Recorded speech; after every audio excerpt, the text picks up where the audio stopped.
Кораж, Любо спечели най-важната си битка. Това скандираха феновете на Левски. Това беше велико. Това беше пример за култура, отправен към нашите деца.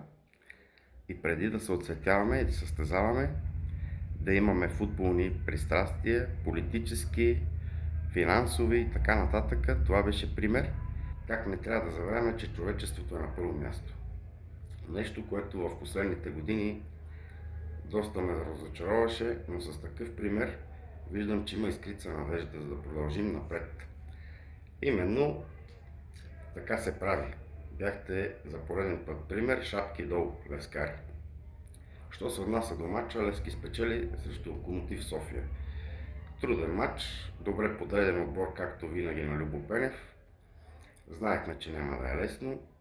Знаехме, че трябва някои футболисти да починат, да им се даде почивка заради реванша, който предстои в тази седмица. Започна матча, първото полувреме завърши 0-0. Левски имаше някои положения, можеше да отбележи. Матчът си беше двуостър и така както точно когато имаше превес и Левски направи смените, дойде времето на Спас Делев. Един човек, който срещу Левски винаги е надъхан, винаги му трябва половин положение за да вкара. Вкара си човека, поведе Локомотив София с 1-0.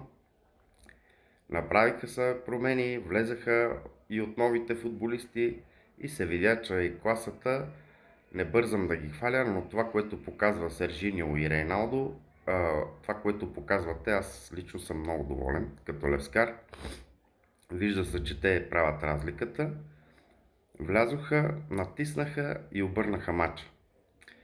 Левски спечели с 2-1 гостуването си на Надежда и сега трябва да мисли и да насочи усилията си единствено за матча с Университет де Крайова.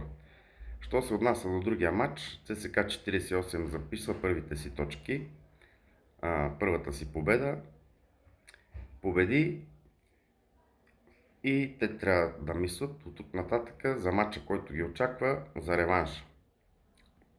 Това беше за днес.